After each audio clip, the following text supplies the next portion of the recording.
سید الرسل وخاتم الانبیاء والمرسلین وعلی آلہ الطیبین واصحابہ الطاہرین اما بعد فاعوذ باللہ من الشیطان الرجیم بسم اللہ الرحمن الرحیم لا ينفع مال ولا بنون الا من اتى اللہ بقلب سلیم صدق اللہ العظیم وصدق رسولہ النبی الکریم ان اللہ وملائکتہ یصلون علی النبی یا ایہا الذین آمنوا صلوا علیہ وسلموا تسلیما اللہم صلی علی سیدنا و مولانا محمد وعلی آل سیدنا و مولانا محمد وبارک وسلم وصلی علیہ الصلاۃ والسلام علیک یا رسول اللہ وعلی آلک واصحابک یا حبیب اللہ۔ تمام تعریفیں اللہ تبارک و تعالیٰ کے لیے ہیں جو خالق کائنات بھی ہے، مالک شش جہات بھی، جو احد بھی ہے، صمد بھی ہے، جس کی شان لم یلد بھی ہے ولم یولد بھی۔ لا تعداد ہدیہ درود و سلام بارگاہ سید الانام، شفیع رحمت، والی امت، شاہ خوباں، جان جانا، شہنشاہ حسینہ، سید سروراں، سیاہ لا مکاں، تتیمہ دوراں، سرخیل زہرہ جمالاں، رازدان معوہا، شاہد ما طغا، صاحب علم نشرہ، مفسرین کی تفاسیر موجود ہیں، ان کی آراء موجود ہیں، لیکن میں سید الطائفہ حضرت جنید بغدادی رحمۃ اللہ علیہ کا قول پیش کرنے کی سعادت حاصل کروں گا کہ جب حضرت جنید بغدادی رحمۃ اللہ علیہ سے پوچھا گیا کہ اے جنید آپ بتائیں یہ قلب سلیم کیا ہے، تو وہ فرماتے ہیں کہ بے قلب سلیم اے بے قلب لدیح، یعنی یاد محبوب میں تڑپنے پھڑکنے والا جو دل ہے وہ قلب سلیم ہے، یعنی جو اپنے یار، اپنے محبوب، اپنے جان جانا، اپنے آقا و مولا صلی اللہ علیہ وسلم کی یاد میں تڑپنے والا دل ہے، مچلنے والا دل ہے، اللہ اور اس کے رسول کی محبت میں بے قرار ہونے والا دل ہے، یہ قلب سلیم ہے۔ یہ جو کیفیت ہے یہ قیامت والے دن بھی کام آئے گی، اور شاید علامہ اقبال نے اسی کے بارے میں کہا ہے تڑپنے پھڑکنے کی توفیق دے، دلے مرتضیٰ سوز صدیق دے۔ تو عزیزان محترم، حضرت امام غزالی رحمۃ اللہ علیہ فرماتے ہیں کہ ایک بندہ جنگل میں گیا تو اس نے دیکھا کہ ایک ایسا بندہ موجود ہے جس کی شکل بڑی بدصورت ہے۔ تو اس آدمی نے پوچھا کہ تم کون ہو؟ تو اس نے کہا میں تمہارے برے اعمال ہوں۔ تو کہا پھر تیری خوبصورت شکل کیسے ہو سکتی ہے؟ اس نے کہا محبوب علیہ الصلوۃ والسلام پر درود و سلام پڑھنے سے۔ ایک بزرگ جنگل میں گئے تو وہاں پر بلائیں موجود تھیں، سانپ تھے، حشرات الارض تھے، درندے تھے، خونخوار جانور وہاں موجود تھے۔ تو انہیں یہ محبوب علیہ الصلوۃ والسلام کا فرمان یاد آیا کہ جہاں آفات و مصیبتیں، مصائب موجود ہوں تو وہاں پر محبوب علیہ الصلوۃ والسلام پر درود پڑھنا شروع کر دیا جائے۔ تو چونکہ جب بندہ جتنی دیر درود پڑھتا ہے اللہ تبارک و تعالیٰ اس پر رحمت بھیجتا رہتا ہے، جب رحمت ہوتی ہے تو زحمت نہیں ہوتی، جب زحمت ہوتی ہے تو رحمت نہیں ہوتی۔ تو وہ بزرگ کہتے ساری رات میں درود و سلام پڑھتا رہا اور یہ جانور آتے مجھے دیکھ کے دور ہٹ جاتے، کیونکہ درود و سلام کی برکتوں سے اللہ مجھے اپنی رحمتوں سے نواز رہا تھا۔ ایک شخص محبوب علیہ الصلوۃ والسلام کی زیارت کرتا ہے، جانے جانا کی زیارت ہوتی ہے، تو میرے آقا کریم صلی اللہ علیہ وسلم اپنے چہرہ مبارک کو اس آدمی سے پھیر لیتے ہیں۔ تو وہ قریب جاتا ہے، عرض کرتا ہے یا رسول اللہ صلی اللہ علیہ وآلہ وسلم، میں نے علماء سے سنا ہے کہ آپ تو کئی ماؤں سے زیادہ محبت فرمانے والے ہیں اور میں آپ کا امتی ہوں، اور آپ نے میری طرف چہرہ مبارک پھیر لیا ہے۔ تو میرے آقا علیہ الصلوۃ والسلام نے فرمایا سچ کہتے ہو، مگر میں اسے پہچانتا ہوں جو کثرت سے میری ذات پر درود پڑھتا ہے۔ تو عزیزان محترم،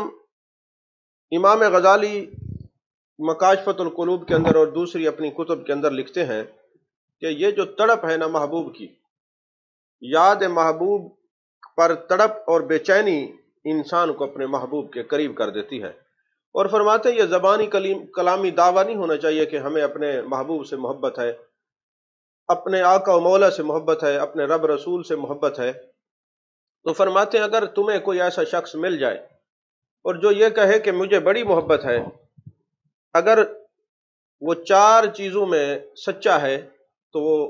سچا ہوگا، اور اگر وہ صرف دعویٰ کرتا ہے اور یہ چیزیں اس کے اندر نہیں پائی جاتی تو وہ جھوٹا ہے۔ فرماتے پہلی بات تو یہ ہے کہ جو جنت کی محبت کا دعویٰ کرے مگر نیکی نہ کرے، یہ تو کہے کہ میں جنت میں جاؤں گا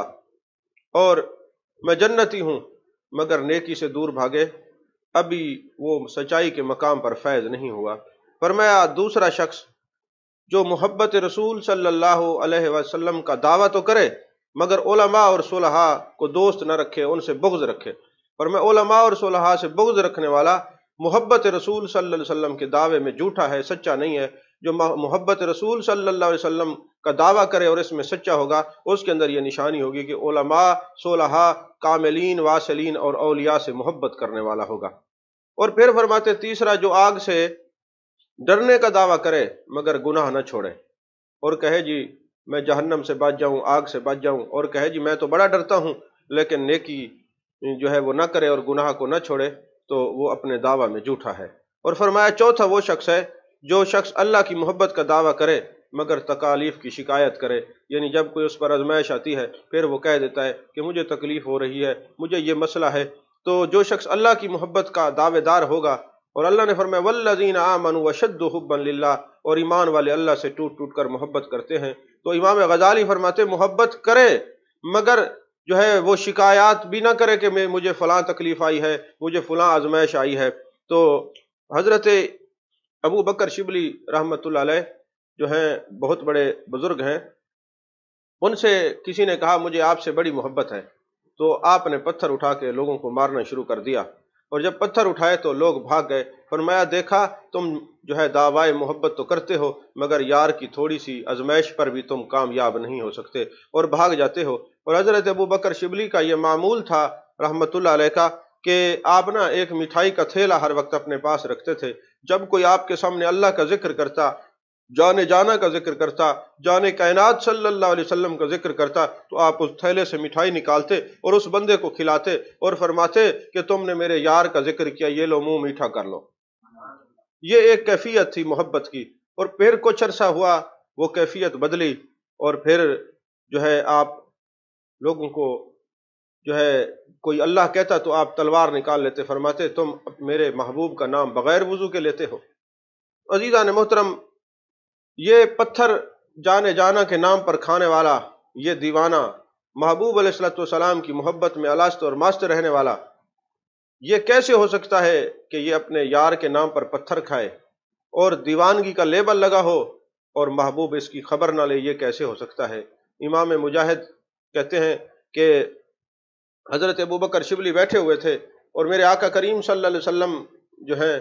وہ خواب کے اندر ایک اللہ والے کو نظر آئے۔ متعدد کتابوں کے اندر یہ حوالہ موجود ہے کہ حضرت امام مجاہد آتے ہیں، آ کے حضرت ابو بکر شبلی کے ماتھے کو بوسہ دیتے ہیں۔ لوگوں نے پوچھا یہ تو دیوانے ہیں، آپ ان کو محبت سے اتنا پیار کیوں کریں؟ فرمایا رات میں نے جانے جانا کی مجلس میں دیکھا ہے، میرے آقا کریم صلی اللہ علیہ وآلہ وسلم کی مجلس لگی ہوئی تھی کہ میرے آقا علیہ الصلوۃ والسلام نے حضرت ابو بکر شبلی کے ماتھے کو بوسہ دیا ہے۔ جب ان سے پوچھا گیا کہ آپ کون سا ایسا عمل کرتے ہیں جس کی وجہ سے میرے آقا علیہ الصلوۃ والسلام اتنا کرم فرما رہے تھے، تو فرماتے ہیں جب میں فرض نماز پڑھتا ہوں تو آیت الکرسی پڑھنے کے بعد میں پڑھتا ہوں لقد جاءکم رسول من انفسکم عزیز علیہ ما عنتم حریص علیکم بالمؤمنین رؤوف الرحیم، اور پھر میں پڑھتا ہوں صلی اللہ علیہ یا محمد، صلی اللہ علیہ یا رسول اللہ، یہ 3 بار پڑھتا ہوں۔ اور جب کوئی بندہ جانے جانا کی محبت میں تڑپتا ہے، مچلتا ہے، یہ کیسے ہو سکتا ہے میرے آقا کریم صلی اللہ علیہ وسلم اس کو دیدار نہ کروائے؟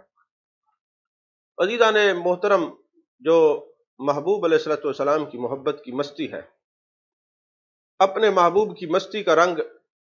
جانوروں پر بھی غالب آتا ہے، جانور بھی محبت محبوب میں مست ہو جاتے ہیں۔ جیسا کہ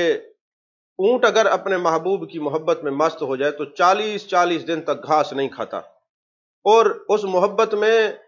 اتنا دور چلا جاتا ہے کہ کئی من وزن اس کے اوپر بھی رکھ دیا جائے تو وہ اس کو بھی محسوس نہیں کرتا، بس وہ اونٹ یاد محبوب میں مچلتا رہتا ہے، نہ چارے کا ہوش ہوتا ہے، نہ کھانے کا غم ہوتا ہے، نہ طاقت کا کوئی ڈر ہوتا ہے۔ اور امام غزالی کہتے ہیں ایک اونٹ اپنے محبوب کی محبت میں مست ہو جائے تو اس کو دنیا کے سارے غم بھول جاتے ہیں، وزن بھی وہ تکلیف جو ہے برداشت کر لیتا ہے، جتنا وزن رکھ دو اٹھا لیتا ہے۔ تم کیسے انسان ہو